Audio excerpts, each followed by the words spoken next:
परमात्मा को पाने तथा उसका वास्तविक लाभ प्राप्त करने के लिए पवित्र बाइबल में प्रमाण है कि प्रभु ने मनुष्य को अपना ही स्वरूप बनाया। 6 दिन में सृष्टि रचकर 7वें दिन विश्राम किया। कुरान शरीफ में प्रमाण है कि हजरत मोहम्मद को खुदा स्वयं कह रहे हैं कि मैंने तुम्हें उस परमात्मा की महिमा बताने के लिए भेजा है। वो परमात्मा कबीर है जिसने 6 दिन में सृष्टि रची तथा 7वें दिन तख्त पर जा विराजा। उसकी खबर किसी बाखबर से पूछ कर तो देखो। कृपया अवश्य सुनिए जगत गुरु तत्वदर्शी संत रामपाल जी महाराज के अमृत वचन। जिन हमरी सीख लई काटो जम जंजीरे, गरीबदास के सब सोने ऐसे कहें कबीर। फिर बाजी बेदना रचे वे नहीं जीव अवंते। जिन मेरी शिक्षा ले ली आखिरी सांस तक भजन करते रहे इस मर्यादा में, फिर वो सदा के लिए सतलोक चले जाएंगे, वहाँ अमर पटा पाएंगे। अमर पटा, ओए अमर पटा, सदा के लिए परमानेंट उसी का हो जाना। फिर बाजी बेदना रचे वे नहीं जीव अवंत, गरीबदास सतलोक में अमर पटा पावन थे। अनंत कोट बाजी तहाँ रचे सकल ब्रह्मंड, गरीबदास मैं के करूं हूं यो काल करत जीव खंडे। अब के बताते हैं केसो, कबीर जी कह रहे हैं केसो को कि अनंत कोट बाजी जहां मन रचे सकल ब्रह्मंड, और कबीर साहब कहते हैं मैं क्या करूं, ये काल जो है मेरे बच्चों को मेरे से दूर कर लेता है, बकवाद करके झूठी साची दो रुद्र की लगा के इनसे खंड कर देता है। मेरा बच्चों का नाम तो वो खंड करवा देता है। खंड होने से फिर मेरा कनेक्शन खत्म हो जाता है।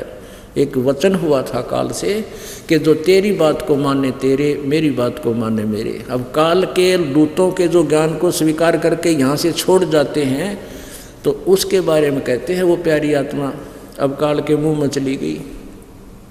अनंत कोट बाजी जहां मन रचे सकल ब्रह्मंड, और कबीर परमात्मा कहते हैं कह कबीर मैं के करूं यू काल करे जीव खंड, मेरे तो तोड़ लेता है और फिर इनकी दुर्गति करता है, गधे कुत्ते सूअर बनाता है। और मुझे बहुत दुख होता है इन बच्चों का जो यहाँ से चले जाते हैं। किलों काल निकंद हूँ जीव विदंस नहीं होवे, गरीबदास जुल्ला कहे मेरा शब्द न बूझत कोई। कहते इस काल ने कील दूं, तुम्हारी तरफ झांके भी को ना देखे भी नहीं, ऐसा कर दूं इस कील काल को, लेकिन मेरी बात ने कोई सुनता तो को नहीं, हमारे ज्ञान को कोई सुन के राजी को ना। एक के सौ साहेब धनी मैं हूं तुमरा दास,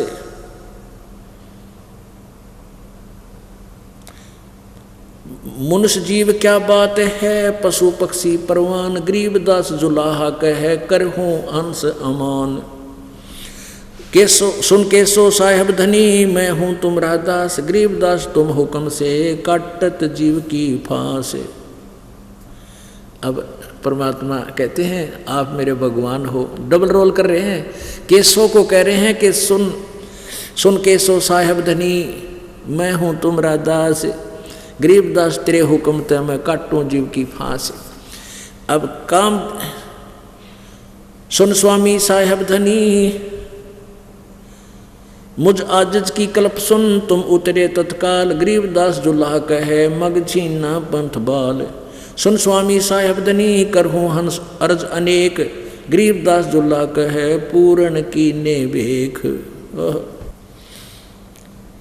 पूर्ण ब्रह्म कृपा निदान सुन के सो करतार, गरीबदास मुझ दीन की रखियो बहुत संभार। हाथ जोड़े बैठे परमात्मा और केसो को कहते हैं तू भगवान है और मेरी ध्यान रखियो, मैं गरीब आदमी हूँ, मुझ पर मेहर रखना। अब क्या कहता है केसो रूप में फिर परमात्मा जो अपने दूसरे रूप में क्या बताते हैं। सुन कबीर केसो कहे जो कुछ करो सो कीने, गरीबदास मुख्तार तुम हुई दीन बेदीन। अब केसो ने कहा कि एक परमात्मा आप ही सब कुछ मुख्तार माने, ओली सोली आप ही हो। आप चाहे किसी प्रकार रहो, दीन बेदीन बूंदी डाल रहो, चाहे किसी तरह रहो, आप मालिक हो। सुन सतगुर तो से कहूँ तुम हो दीन दयाल, गरीबदास आदीन में तुम साहेब अबदाल। अनंत कोट ब्रह्मांड को तारत लगे ना बार, गरीबदास के सो कहे तुम ही दारमदार।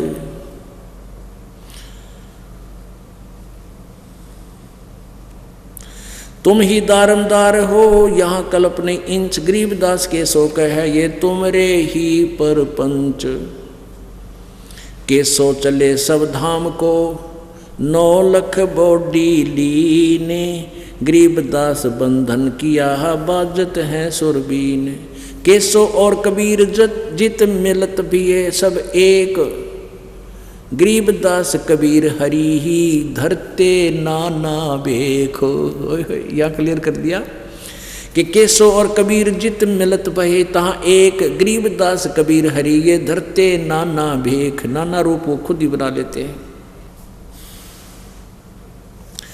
चलो सिकंदर पादशाह क्यों वृथा वक्त गमाए। अब सिकंदर लो शेख तकी था उसका आग लागी, उसने देखा ये तो भाग्या भी को नहीं ठाठ हो गए इसके, तो सिकंदर लोधी और ज्यादा प्रभावित हो गया। क्या कहता है कि चलो सिकंदर बादशाह क्यों व्यर्था जन वक्त गमाए, गरीबदास उस पीर के तन मन लागी बाय। उस सिकंदर उस शेख तकी का तो आग लागी, इन्होंने कहा चल सिकंदर जी चलो क्यों आड़ा व्यर्था जन्म खोता है, क्यों समय खराब कर रहा है, चल चलेंगे अपने।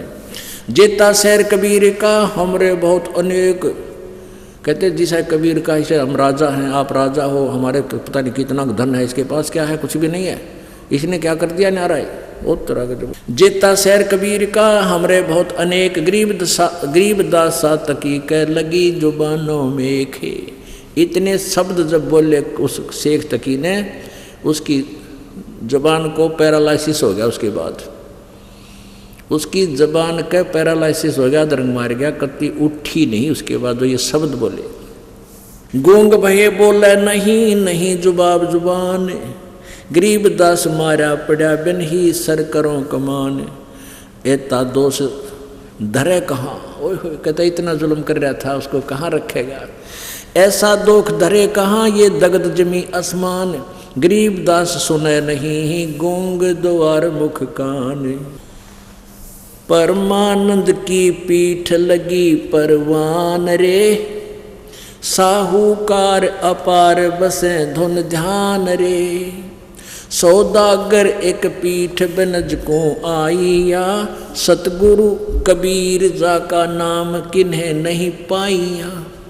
पर पलटन शहर हमार जो आधार है, अवगत आप अलेख जो साहूकार है। केसो नाम कबीर खुलासा फिरत है, अंत कोट संग बॉडी बालद ढुरत है। धरती धरे न पाव शरो न सींग रे, बालद बसवे 20 मिर्च मद हींग रे। अजर मनोखा दाख छुहारे छोत के, केसो संग बन जारे एक गोत के। केसर और कस्तूरी पान सुपारियां, पचरंग झंडे लंबे अमर अटारियां। तंबू बने अपार सफेद सुरंग रे, सपतपुरों के गायन ताल मृदंग रे। महमूदी और खासे चकिया बाप थे, तकवे लगा ना तार सुहेली नाकते। हे हर होए आन बालद ढुरी, नूर तेज के संत जहाँ मजलिस जुड़ी। चौपड़ के बाजार लगी है चांदनी, व्यंजन भोजन पके न चिपी रांधनी। गेहूं चावल चून मिठाई दाल रे, गरत सहित पकवान पड़ी जहाँ पाल रे। कहते इतना सामान था न, पाल की पाल जैसे आटा है, आटे का भी तो ढेर लाग रहा। 18 लाख आदमियों का भोजन एक कवे के थोड़ा हो से। कहते नो पाल के पाल मानो ढेर के ढेर जैसे टिब्बे से हुआ करे। कहते नो पड़े की तो चावला के की तो घी, उसके आटे के, चीनी जैसे खांड के, बूरा के, घी के। गैबी अर्श विमान सुरों की सैल रे, कोई ना जाने भेव जीव सब लैल के। साहस सिकंदर सुनकर मेड़े आईया, हरिया महबूब कहता दास गरीब भेद ना पाईया। अब क्या बोले परमात्मा, एक चदड़ी एक गुजड़ी सतगुरु पास रे, हम ना निकले बार हुए हमारी हास रे। साहस सिकंदर सुनकर डेरे जात है, बोले माए कबीर यहाँ कछु घात है। इन कपटी कुलहीन लगाया काट रे, बन के सोबन जारा कर है साठ रे। जहाँ साह सिकंदर सतगुरु गोष्ठी कीनिया, तुम करता पुरुष कबीर तिभेवा चीनिया। अमरेजा कपड़ा बुने आत्म कारणे, 18 लाख दल पड़ा है बारणे। खान पान घर मोहे नहीं मोर रे, 6 दर्शन कीनी हांसी किया बहु जोर रे। अब क्या बताते हैं, जो उस पॉइंट पर हम लाना चाहते थे सुनना। मुश्किल से आसान करेगा जानकर, एक के 100 नजारा उतरा आन कर। कहते हैं हम जिसकी शरण में पड़े हैं वही मुश्किल को आसान करेगा। मुश्किल से आसान करेगा जानकर, मुश्किल से आसान करेगा जानकर, एक के 100 नजारा उतरा आन कर। एक के 100 बंजारा उतरा आन कर। अपने आत्माओं क्या बताया है आखिर में आपको।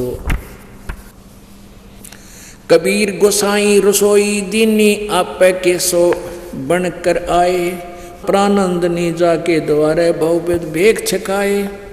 हिंदू और मुसलमान कहते हैं ब्राह्मण और बैरागी, सन्यासी काशी के गांव या नाचे दुनिया नागी। आगे क्या बताते हैं, कोई कहे भंडारा दीना, कोई कहे महोछा, बड़े बड़ाई करया करें भाई गाड़ी काढ़े ओछा। अब क्या बताया है परमात्मा ने कि सिकंदर सातक और शेख तक की तैनो कह के किया इसने, ईसा हमारे अंदर हमकरा कितना कर दें, हम भी तो आप राजा हो, इसके ऊपर क्या प्रभावित होते हो, क्या करा इसने महोछा सा किया है। पुणात्मा भंडारा तो उसने कहे जो खुशी में किया जाता है, और महोत्सव वो होता जैसे इन नकली ब्राह्मणों ने गुरुओं ने कर रखा था, भाई चाहे बेटा मरो चाहे बेटी, जवान मरो चाहे कैसा ही, उसका ऐसा करो, उसका ऐसा क्रिया कर दो, ऐसा भोजन बनाओ, बढ़िया भोजन बनाओ ब्राह्मण के लिए। तो उसको महोत्सव होता है जो मजबूरी में करना ही पड़ता है। उसमें आदमी जैसे क्या करना, 500 कपड़े लाओ, तो इसे कपड़े ला कर उसने कोई भी ना उड़े 5 आइटम पूरे करते हैं। और खुशी जब होती है तो आदमी जो है ना 2 रुपये की बजाय 20 रुपये का सामान लाता है। तो शेख तकी तन्यों का है कि एक राही ने महोत्सव सा किया है। तो क्या बताते हैं, कोई कहे जग जो नार करी है, यज्ञ जो नार यानी खुशी में जो किया जाता है। कोई कहे यज्ञ जो नार करी है, कोई कहे महोत्सव, बड़े बड़ाई करया करें भाई गाली काढ़े ओछा। बड़े आदमी ही दूसरे की प्रशंसा कर सकते हैं, वह बहुत अच्छा आदमी है, बहुत अच्छा काम किया, और निकम्मे तो फिर भी उसने गाली काट दिया करना, वही छक्के जावें वही खावें और उसी को फेरने क्या करा इसने, ऐसा होता हम शो कर दें। तो पुण्यात्माओं यहाँ परमात्मा ने क्या सब वाणी है कि साईं इतना दीजियो जामे कुटुंब समावे, हम भी भूखे ना रहें अतिथि ना भूखा जावे। अब ये ऐसी लीला आपके घर पर कैसे होंगी, कब होंगी, जो आप जैसे परमात्मा ने लीला करके दिखाई ऐसे आप करोगे। आप दान धर्म करते समय उत्सुकता के साथ करो और ये चिंता ना करो आगे क्या होगा बालका का। ऐसी बहुत से प्रमाण हैं। एक भक्त कह रहा था कि उसके 2 लड़की थी, पुत्र था नहीं, और वो इतना श्रद्धालु था कि जो कुछ भी नौकरी करता था, अच्छा अफसर था, सारा दान धर्म में लगा देता था। और उधर से बेटी बयान की होगी। और परमात्मा की वाणी जब चलती थी वो बैठ कर रोने लग जाता था, नीचे ज़मीन पर बैठकर, और आंखों में आंसू आते थे, बहुत श्रद्धा से लग रहा था। दोनों बेटी युवा होगी। अब उसने चिंता बन गई कि जगह चला रिश्तेदार आ जाओ बीनों का, भाई छोरी बयान की हो रही है, लड़की तू क्या कर रहा है, बहुत देर लगा दी। तो चिंता सी होती कई बार, फिर भी सोचता मालिक आप करेगा। जब बिल्कुल वो दिक्कत सी का समय आया, उसी समय उसकी बहन विदेश में रहती थी, वह आएगी, और विदेश के अंदर उसके पास अच्छा धन था। वो हाथ जोड़ के कहने लगी, भाई मैं एक काम आई हूँ तेरे पास, और मेरी इस अरदास को तो अस्वीकार मत करना। तो कहने लगा, बहन भाई बहन की कोई दो थोड़ी होती हैं, आप जो कहोगी भाई हाजिर है। उसने सोची कुछ पैसे मांगते होंगे, कोई बिजनेस शुरू कर दिया होगा, पैसे तो है नहीं, फिर भी ले किसी से ला कर दूंगा अपनी बहन को, उन्होंने थोड़ा मना करूँगा। बोल बहन क्या कहना चाहती है, वचनबद्ध हो जा। तो कहने लगा, ऐसा वचनबद्ध की क्या आवश्यकता पड़ेगी, मैं तो अपनी बहन के लिए वैसे वचनबद्ध हूँ। तो कहेगी मैं सद्दर की बात जी, अब तो कहेगी जितना मेरी औकात है मेरी बहन, मैं दूर नहीं तेरे थे।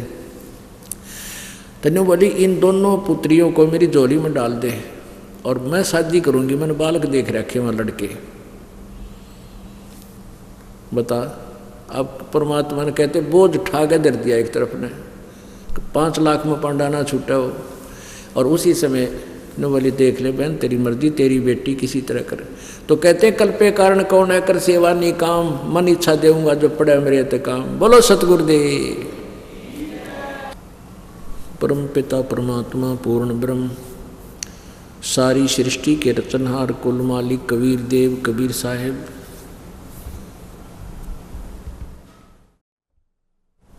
ये वो परमात्मा हैं जिन्होंने सर्व सृष्टि का सभी ब्रह्मांडों की रचना की है। ये हम सब आत्माओं के पिता हैं, ये हम सब आत्माओं के उत्पत्ति करता है। ये परमात्मा 600 वर्ष पूर्व, लगभग 600 वर्ष पहले, सन 1398 में बनारस के अंदर काशी शहर में एक लहर तारा तालाब के अंदर विकसित कमल के फूल पर शिशु रूप धार के विराजमान हुए थे। वहाँ से नीरू और नीमा नाम के एक जुलाहा दंपति थे, वो उनको अपने घर ले गए।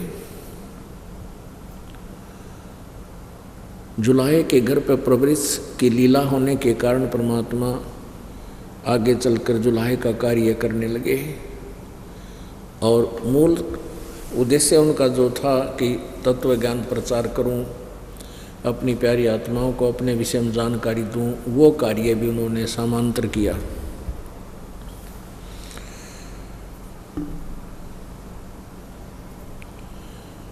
वो परमात्मा पूर्ण ब्रह्म युगों युगों में आते हैं, प्रत्येक युग में एक लीला ऐसी करते हैं। कुछ दिन एक जन साधारण की भूमिका करते हैं, जैसे एक जन साधारण,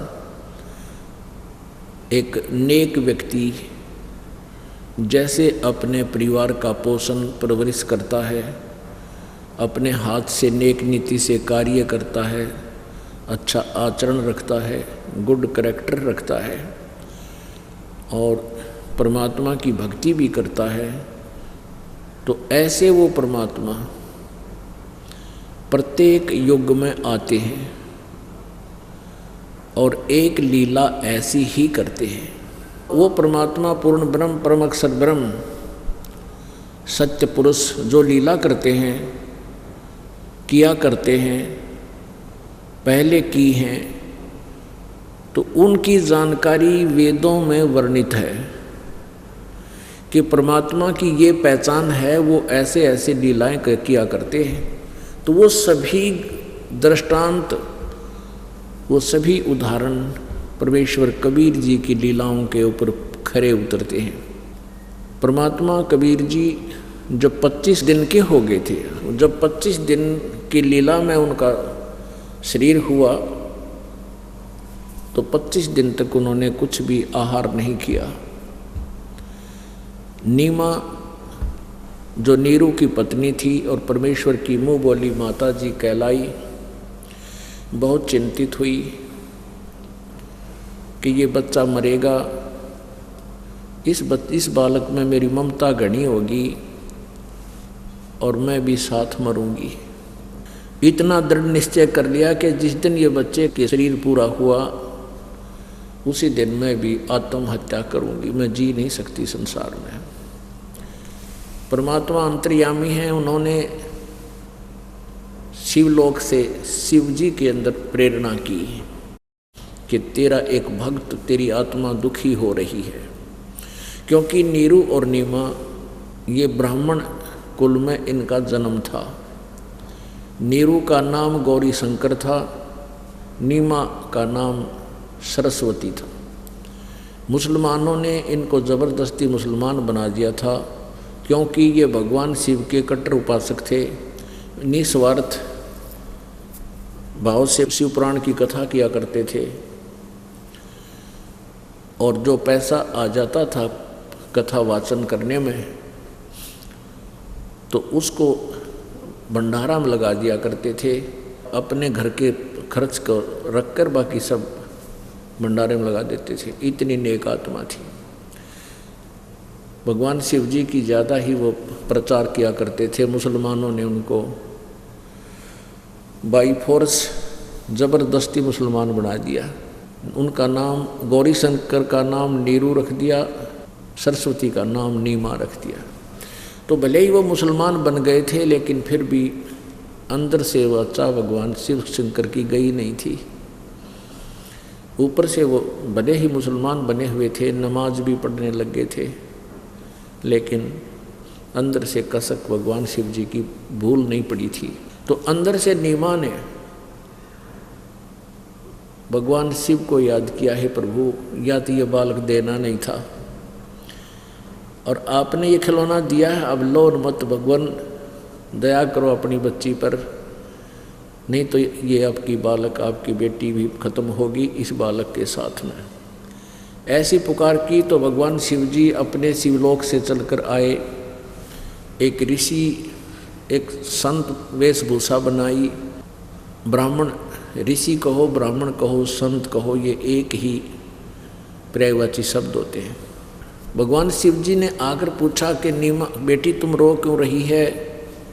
नीमा ने सारी कहानी बताई।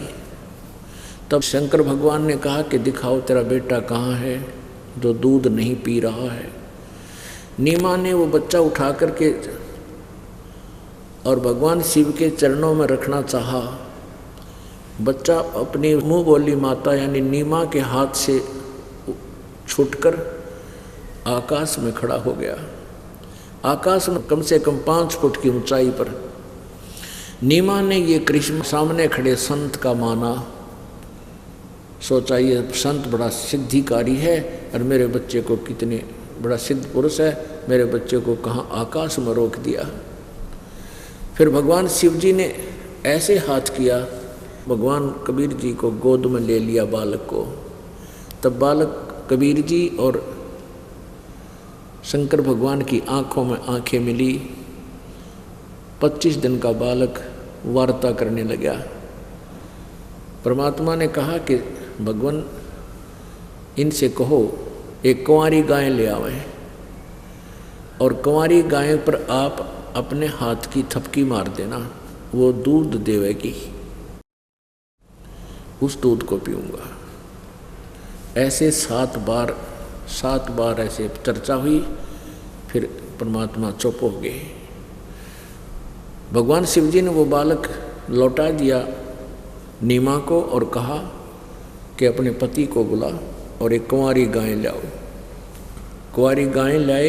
कुम्हार के घर से एक कोरा बर्तन लाए, स्वच्छ अनयूज्ड, और कुंवारी गाय के कमर पर भगवान शिव जी ने थपकी मारी। ऋषि ने वो अपने आप दूध की धार थनों से निकलाई। लंबे लंबे स्तन हो गए और नीचे वो पात्र रख दिया। 5-4 किलो का था। जब वो पात्र भर गया अपने आप दूध बंद हो गया। और परमात्मा ने कहा था कि ये गाय फिर डेली दूध देगी, तो वो गाय प्रतिदिन दूध देने लगी। ऐसे कबीर परमात्मा ने वो दूध पिया। उसके बाद वो परमात्मा कबीर जी का बाल्यपन उस कुंवारी गायों के दूध पीकर ही परिवर्ष हुई, तृप्त हुए। अब पुण्यात्माओं, आज तक ये लीला किसी संत की नहीं है, किसी भगवान की नहीं है। और वेदों में लिखा है कि जो पूर्ण परमात्मा जो शिशु रूप धार का आता है वो ऐसी लीला करता है। आपको दिखाते हैं ऋग्वेद मंडल नंबर 9 और सूक्त नंबर 1 मंत्र नंबर 9 में कि देखिएगा, ऋग्वेद मंडल नंबर 9-10 मंडल है, महर्षि दानव सरस्वती के इस पर लिखा हुआ है।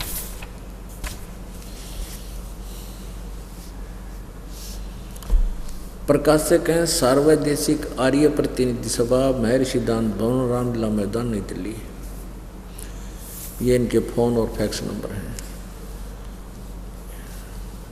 महर्षि दानव सरस्वती कृत ऋग्वेद आर्य भाषा भाष्य। मुद्रक है Prince offset printers, 1510 Pataudi house, Daryaganj, नई दिल्ली। अब ये 9 मंडल यहाँ से शुरू होता है।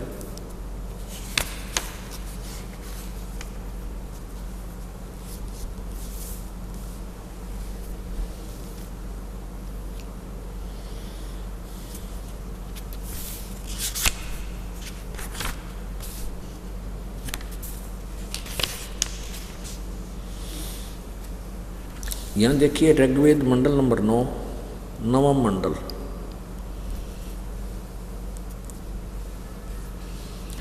अथ नवम मंडल ऋग्वेद भाषा भाष्यम, अथ नवम मंडल, ये प्रथम मंत्र है। इसमें क्या लिखा है? हे सोम स्वभाव परमात्मन, परमात्मा का जिक्र है। आगे देखो दूसरे में,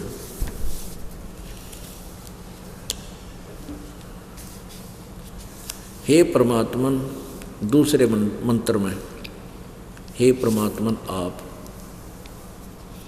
बस इसमें काफ़ी कुछ लिखा है। परमात्मन आप राक्षसों के हनन करने वाले हो, संपूर्ण विश्व के दृष्टा हो, सबके उत्पत्ति स्थान हो, किसी अस्त्र शस्त्र से छेदन नहीं किए जाते, गतिशील और मध्यस्थ रूप से सर्वत्र स्थिर हो।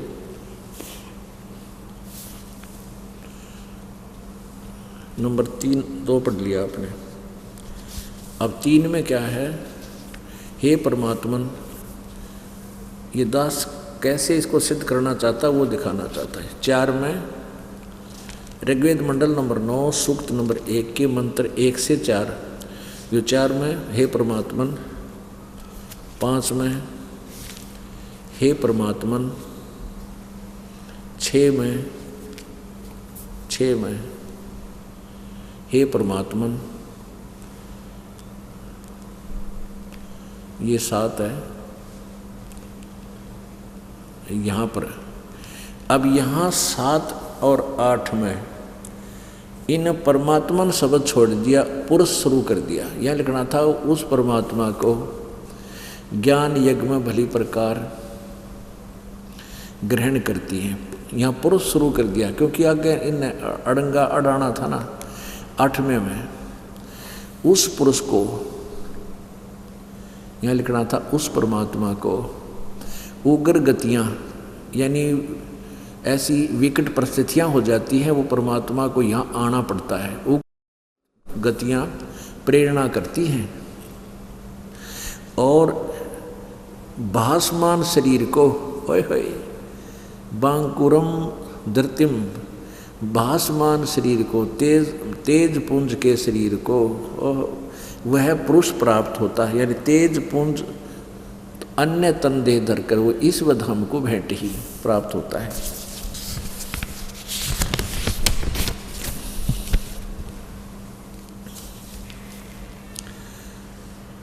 जिसमें 3 प्रकार से दूसरों का वर्ण करने वाला मधुमय शरीर मिलता है। अब देखो, और यहाँ कति स्पष्ट कर दिया 9वें में, ऋग्वेद मंडल नंबर 9, सूक्त नंबर 1 और मंत्र नंबर 9। उस सोम स्वभाव वाले श्रद्धालु पुरुष को, यहाँ पुरुष शुरू कर दिया, इन्हें देख अड़ंगाड़ा दिया। उस सोमम माने अमर पुरुष, अमर भगवान, उस अमर पुरुष अमर परमात्मा को यहाँ हम ऐसे बोलेंगे, जो शिशु रूप धारण करके प्रकट होता है। शिशुम कुमार अवस्था में ही, यानी बालापन में ही सब प्रकार से अधन्याधेनव, अधन्या माने बिना दनाई, जो कभी भी अभी अधन्याधेनव, अभी माने पूर्ण सब प्रकार से, अधन्या माने बिना धनाई अनटच्ड, धेनव माने गौवें तृप्त करती हैं। ये बंदी छोड़, इसका भाव ये है कि वो जो बालक रूप में प्रकट होता है पर अमर परमात्मा, उस समय उसकी बाल्यावस्था में ही उसको सभी प्रकार से अभी अधन्या बिना दनाई, जैसे हम कह दिया या बिना दनाई है, दनाना माने नए दूध हो जाना, गर्भवती होना, यानी अभी अधन्या, कभी भी टच ना की हो उसने वृषभ ने, और धेनव माने गाय, पूर्ण रूप से यानी कंवारी सब प्रकार से, इसका मतलब कंवारी गायें सारा कुछ मिला के तृप्त करती हैं, अर्थात उसके पालन की लीला इन कंवारी गायों से होती है। इति सिद्ध।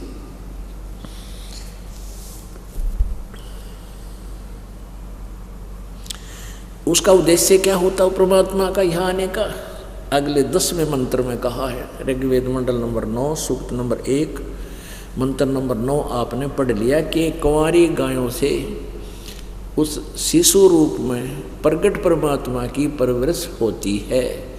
कुंवारी गायें दूध देती है तब भगवान पीता है। तो यह लीला परमात्मा कबीर जी की, ये वेद तो दास ने ईब देखे 5 वर्ष से 6 वर्ष से, उससे पहले लगभग 10 वर्ष से ये दास परमात्मा की लीला, क्योंकि ये तो 600 वर्ष पहले लिखी हुई लीलाएं कबीर जी की, आज की नहीं है। तो उनमें ऐसा प्रमाण है कि परमात्मा जब प्रकट हुए कुंवारी गाय से दूध पिया उन्होंने, और उन्होंने अपने आप दूध दिया।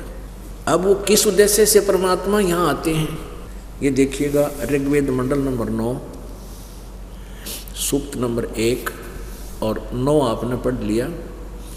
अब 10वां देखो, विज्ञानी पुरुष यानी वो तत्वदर्शी परमात्मा इसी भाव से संपूर्ण अज्ञानों को नाश करता है। इसी श्रद्धा के भाव से सूरवीर अपनी वीरता के मद में मस्त होकर ऐश्वर्य को प्राप्त होता है। यानी उस परमात्मा का उद्देश्य क्या होता है कि वो अज्ञान का नाश करने के लिए आता है और सूरवीर की तरह निर्भय होकर के अपनी वाणी ढोल के डंके पर बोलता है। यहाँ देखिएगा, ऋग्वेद मंडल नंबर 9 सूक्त नंबर 2 शुरू हो गया।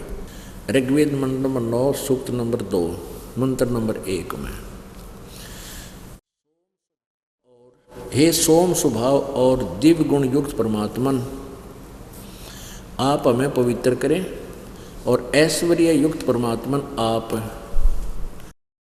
ऐश्वर्य प्राप्त कराएं, तथा हे आनंद वर्षक आप शीघ्र ही हमारे हृदय में प्रवेश करें और पवित्र करें, अवश्य रक्षा करें। ये सब कामनाओं की पूर्ण करने वाले सकल मनोरथ पूर्ण साहिब, हे सब कामनाओं के पूर्ण करने वाले यशस्वी महान परमात्मन, आप हमें सर्वव्यापी ज्ञान का उपदेश करें, क्योंकि आप संविधान विज्ञान सद्विज्ञान को और संसार के कारणभूत प्रकृति को सब ओर से धारण किए हुए हैं। अब हमने यहाँ इतना ही लेना था कि वो परमात्मा जब यहाँ आता है क्या लीला करता है। अब इसमें क्या बताया है कि सभी कामनाओं को पूर्ण करने वाले वो परमात्मा है। यानी आप जब परमात्मा कबीर जी की शरण में आ जाते हो, आपको किसी भी आवश्यक वस्तु की आवश्यकता होती है। एक तो मन बकवाद करता है, मन की मालिक नहीं सुनता, क्योंकि मन तो काल है। और आत्मा जब सच्चे हृदय से आवश्यक वस्तु को पुकार करती है, 1 मिनट भी देर नहीं लाओगा, आपके लिए हाजिर करेगा परमात्मा, कहीं ना कहीं से आपकी व्यवस्था करेगा कबीर जी। अब कबीर परमात्मा का आपने दिन में सत्संग सुना के साईं इतना दीजिए जिसमें कुटुंब समावे, हम भी भूखे ना रहें अतिथि ना भूखा जावे। आपने ये भी देखा कि परमात्मा एक लीला कर रहे थे। 120 वर्ष रहे जो बनारस में, सन 1398 से लेकर 1515 तक। तो उस समय वो क्या करते थे, जितना बुनाई कपड़े की आती थी उस पैसे को घर के खर्च के लिए रख लेते थे, थोड़ा बहुत, बाकी दान धर्म में लगाते रहते थे।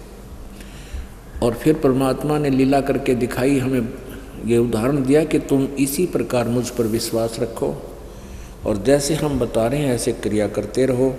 जिसमें तुम्हारे ऊपर कोई ऐसी आपत्ति उत्पन्न होगी तो मैं तुम्हारे साथ हूँगा। अब जैसे ये संत इधर उधर मांगते फिरते हैं, भिक्षा मांगते हैं और अपनी रोजी रोटी के लिए दुनिया को गुमराह करते हैं, उनके बारे में बताते हैं।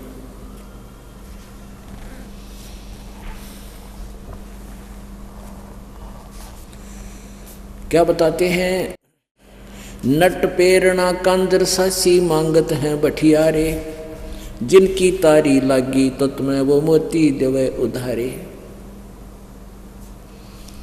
बिन ही मांग्या देत चिदानंद छाजन भोजन लोई, 56 भोग संजोग सुरत आवे नई रसोई।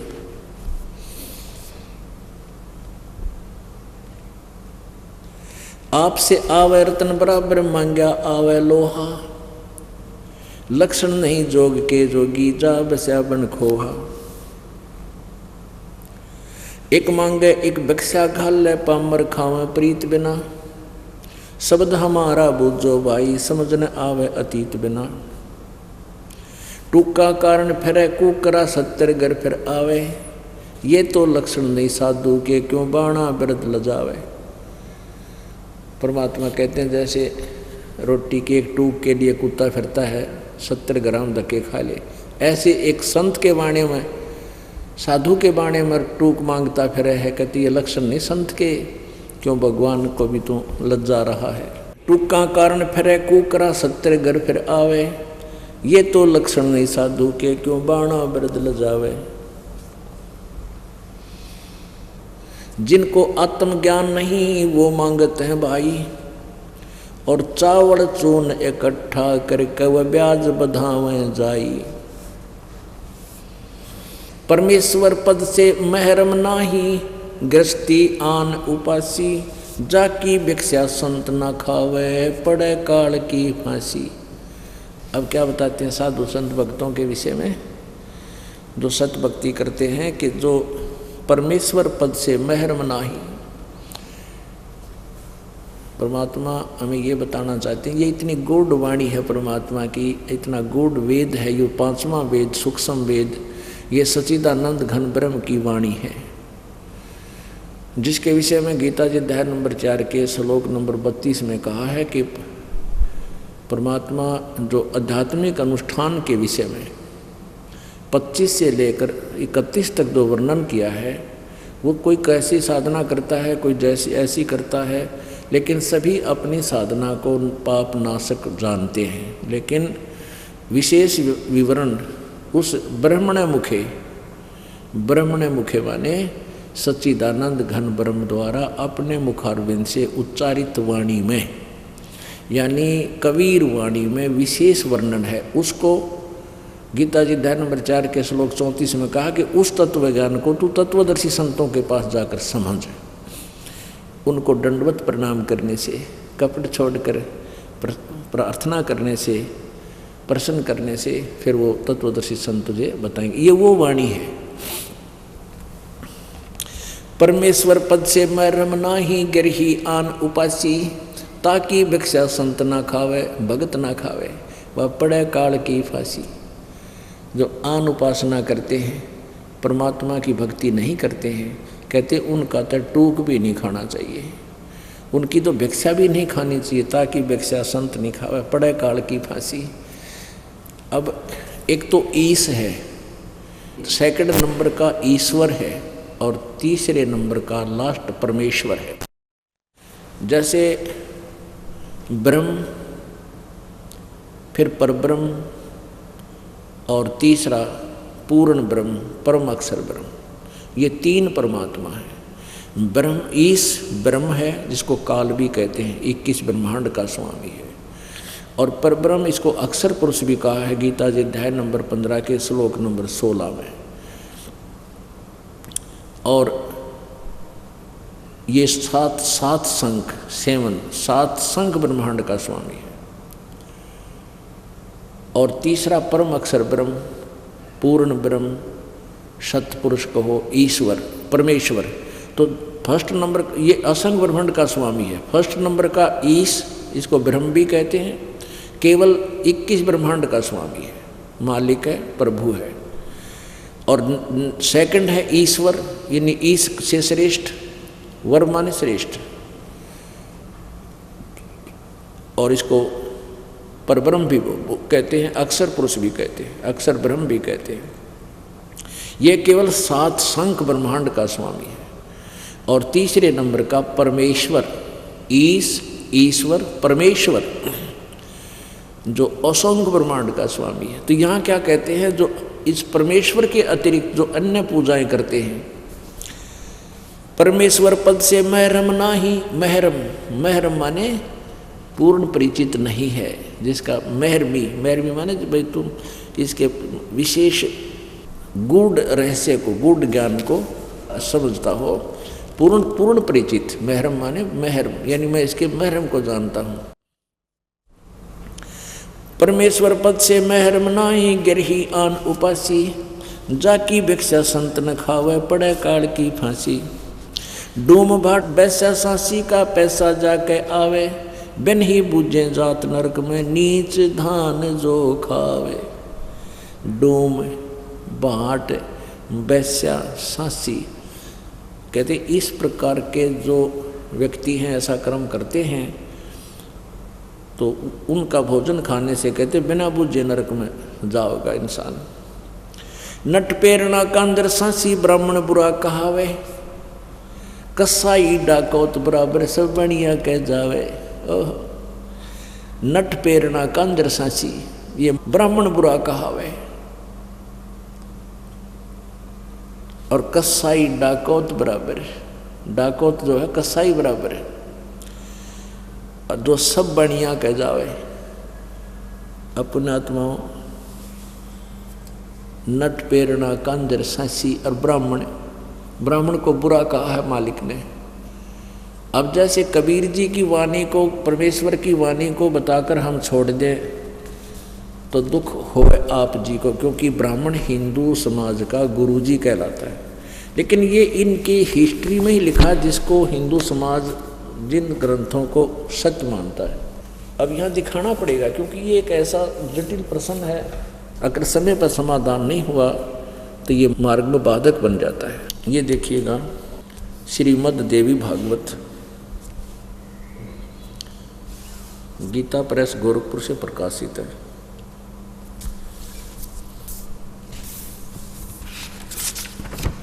संपादक हनुमान प्रसाद पोदार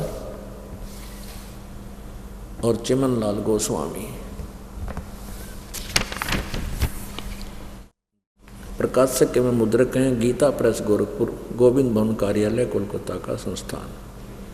ये इनके फैक्स और फोन नंबर है। इसके 414 पृष्ठ पर आपको दिखाते हैं संक्षिप्त देवी भागवत और छठा स्कंद, 414 पृष्ठ। जन्मे जय ने पूछा, महाभाग किस युग में कैसा धर्म का स्वरूप है, इस संपूर्ण विषय को विशेष रूप से बताने की कृपा कीजिए। व्यास जी बोले, राजन, यह निश्चय है कि सतयुग में ब्राह्मण वेद के पूर्ण विद्वान थे और उनके द्वारा निरंतर भगवती जगदम्बा की आराधना होती थी। वह दुर्गा की पूजा करते थे और वेदों के पूर्ण विद्वान माने जाते थे। भगवती का दर्शन करने के लिए उनका मन सदा ललायित रहता था। अब यहाँ क्या दिखाना चाहते हैं, यही धर्म की सतिथि त्रेता में थी, रही, परंतु कुछ ह्रास हो गया। सतयुग की जो सतिथि थी वह द्वापर में विशेष रूप से कम हो गई। राजन, उन प्राचीन युगों में जो राक्षस समझे जाते थे वे कलयुग में ब्राह्मण माने जाते।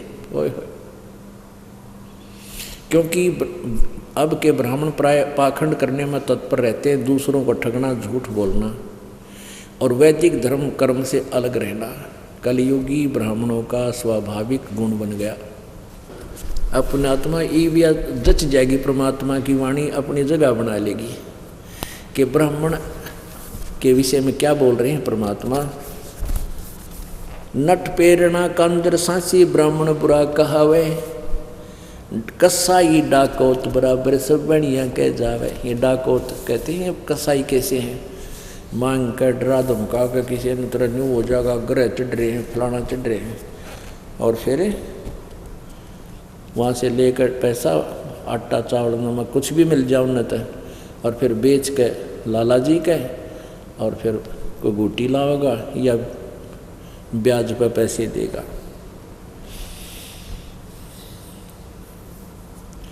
ब्राह्मण बनिया अक्षत्री शूद्र ये चारों कुल ऊंचा।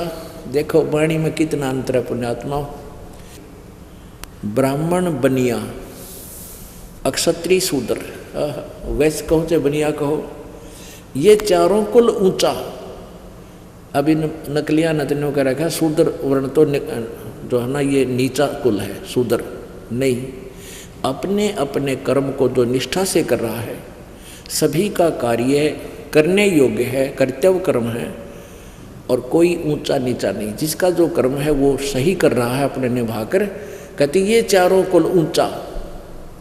और न्युग्रे द्वार न जावे योगी जो सत सोजत इंद्री सूचा, कि अगर ठीक सत साधना करने वाला हो और परमात्मा का नाम ले रखा हो, पूर्ण परमात्मा की भक्ति करता हो, इन चारों कुलों में किसी भी कुल में किसी भी वर्ण में उत्पन्न हो और ये साधना कर रहा हो और ये साधना ना कर रहा हो, उस निगुरे के घर नहीं जावे। इन चारों वर्णों में जो सत साधना करता है तो उसके आहार आप कर सकते हो, ऐसा लिखा है। अपनात्मा ये चिंतित ना होना कि तुम भाई हमने तो रिश्तेदारी में जाना पड़ता है और वहाँ भी फिर रोटी तो खानी ही पड़ती है, मारे भी बाहर लगेगा, वो भी नुगरे हैं। तो उसका एक बता रखा है एंटीबायोटिक आपको, कि कहते हैं आप वहाँ जाते हो, खाना खाने नहीं जाते उनके वहाँ पर, और आपके पास एक ऐसे मंत्र हैं, उस नाम के जाप से, ये तो जो भक्ति नहीं करते ना उन पर असर है, और किसी कारण से आप जी ने कहीं आहार करना पड़ जाता है तो परमात्मा का नाम जाप करते रहिए। और अन्नदेव की आरती है एक छोटी सी, उसको आप कीजिए, आपको हानि होगी नहीं आपको, और जिसका अपना आहार किया उसको पुण्य हो जाएगा। इस तरह मालिक ने बताया है। ये तो उनके लिए बताया जो मांगते फिरते हैं और फिर भक्ति की भी रीस करते हैं। पहले तो साधना शास्त्र विरुद्ध, और फिर किसी का भोजन लेकर खा लेते हैं, उनके पास वो भक्ति सत्य है नहीं जो उस पाप के भोजन को हजम कर सके, यानी उसे डिस्टर्ब ना हो। तो आप जी को मंत्र दे रखे हैं, आपका मन वहाँ रोटी खाने का नहीं था, किसी विशेष उद्देश्य से गए हो, गए को आहार किया है, दिया है, तो आपको हानि नहीं होगी। ये उनको कहा जाता है जो परमात्मा की आड़ में उनको लताड़ा जा रहा है, जो भगत और संत बनकर और फिर मांगते आंडे क्या बताते हैं? राजा राज रसातल जाई, कौम छती सो डांडे, सभे अपावन कहिए भाई, योगी किस दर हांडे। अब ये संत है ना नकली, ये राजाओं के गणे जाया करते, क्योंकि वहाँ अच्छी जो है ना उनको पैसे मिलते थे, तो वहाँ से वो भिक्षा अच्छी मिलती थी, उसके लिए वो दक्षिणा अच्छी मिलती थी। तो यहाँ बताते हैं राजा राज रसातल जाई, राजा नरक में जाएगा, क्योंकि कौम छती सो डांडे, अब सभी अपावन कहिए भाई, योगी किस तरह हांडे। राजा, जैसे राजा लोग टैक्स लगाते हैं आपके ऊपर, तो उस टैक्स के माध्यम से अच्छे बुरे गरीब अमीर सबका पैसा राजा के पास जाता है, और उसी से वो अपना निर्वाह करता है, अपनी सेना रखता है, अपने ऐश्वर्य के साधन करता है। और उसमें से फिर कहते संत जाके खावे तो वो भी साथ नरक में जावे। एक हलाई सेंस कसाई, पलड़ा बेस बजावे, और कोठे माही नाच घाल के कोरा काल मनावे। एक अलाई होती है, जैसे किसान हल जोतता है ना, और 1 एकड़ मान ले ज़मीन है 200 फुट लंबा और 220 फुट लंबा और 198 फुट चौड़ा, ऐसा 1 एकड़ होता है। तो उसमें हल से संवारते समय वो लगभग 20 फुट चौड़ा और 200 यानी पूरे एकड़ की एक साइड की लंबाई ले लेता। तो उस 20 बाई 220 मान लो, एक हलाई में जो वो हल के द्वारा जमीन खोदता है, तो उसमें उसको 1000 कसाइयों जितना पाप बन जाता है। बताओ। और फिर कहाँ जाता है वो, क्या करता है उस पैसे, जैसे अन्न हो गया किसान का, फिर वो बेच का होगा बनिया का बेचता है। तो बनिया के सोचा है उस अनाज को अपने कोठे में, अपने सटोर में रख लेता है, और फिर ने सोचा ये भगवान इनका काल पड़ जा और तेरा गेहूँ महंगा बिक गया। होया पाप का भागी, कितनी दुष्ट सोच हो जाती है उस बिजनेसमैन की। तो कहते हैं 1 अढ़ाई सेंस कसाई, मान लीजिए तो किसान के घर भोजन खाना चाहता है तो उसके ऊपर इतना भार बन जाता है। अपने आत्माओं,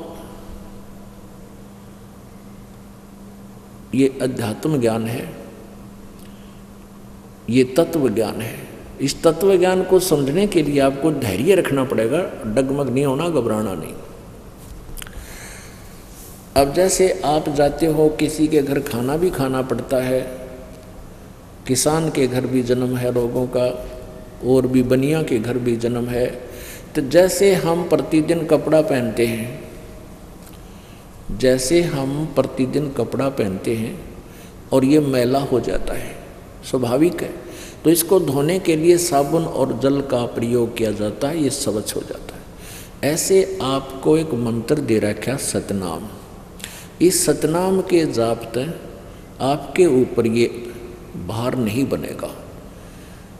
अब जैसे आप किसी रिश्तेदार के यहाँ चले गए, आपने आहार तो करना ही पड़ेगा, अपने मंत्र जाप करना, आरती करें, और अब आपको तो लाभ बाहर बनेगा नहीं, क्योंकि आपके पास तो वो साबुन और जल है, मैल कट जाएगा। और आपको आहार कराने में जिसके घर आपने भोजन पाया उसको पुण्य मिलेगा, क्योंकि संत भगत के खिलाने का, भोजन कराने का बहुत पुण्य होता है। अपना आत्मा तुम गड़बड़ ना कर दियो, कभी भगतान बुला के जमान लाग जाओ, कभी मेरे वाले इस काम ने फिर फेल कर दो तुम नहीं।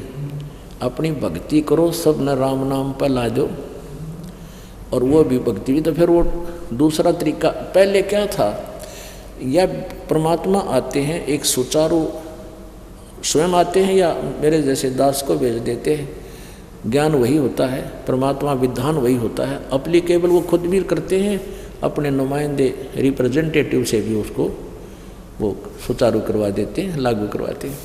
तो पहले क्या होता था, जैसे शादी ब्याह होया करती, ब्याह होता था तो पूरे गांव में से प्रत्येक, पहले तो चूल्हा न्योत होया करता, छोटे घर थे, गांव थे, पूरे के पूरे घर को आमंत्रित करते थे कि आज आपने हमारे घर भोजन खाना है। जिस दिन ब्याह होता था बेटे या बेटी का, तो क्या कारण था कि वो सभी भक्ति करते थे, साधना किया करते थे, और इसी प्रकार उन्होंने अपने समागम शुरू किए थे। भी एक आध्यात्मिक अनुष्ठान भी करते थे।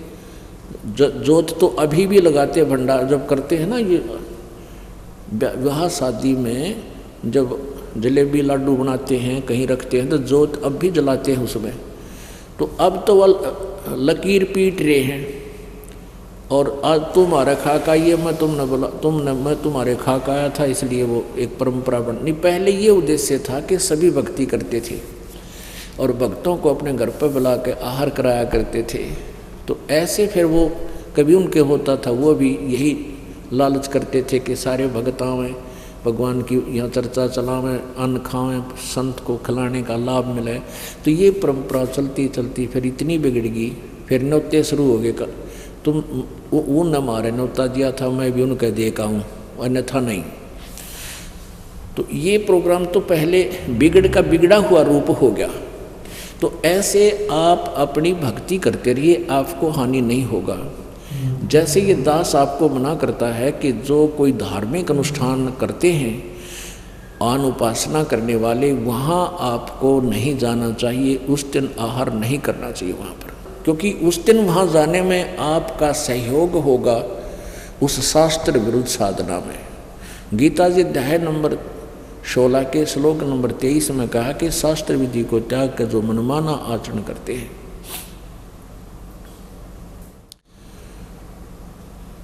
वो उनको न तो कोई सुख होता है, ना कोई सिद्धि होती है, और न ही उनकी गति होती है, अर्थात यूजलेस। तो जैसे शास्त्र विधि त्याग का मनमाना आचरण करने वाले को परमात्मा के द्रोही कहा है, यानी विधान तोड़ रहा है। जैसे कोई चोरी करता है या कोई और अवैध कार्य करता है, उसमें आप भी सहयोग देते हैं तो दोनों दोषी होते हो, इस प्रकार। और वैसे आप कहीं जाते हो, खाना उद्देश्य है, लेकिन जो मांस मिट्टी शराब वगैरह प्रयोग करते हो, उनका तो आहार भी नहीं करना चाहिए। जिस दिन कोई जैसे धार्मिक अनुष्ठान करते हैं, ये ड्रामाबाजी को 13वीं, कोई 17वीं, कोई की तो और लड़का हो गया तो और पंगा, तो उनमें नहीं जाना चाहिए आप जी को, बिल्कुल भूल के भी नहीं जाना चाहिए।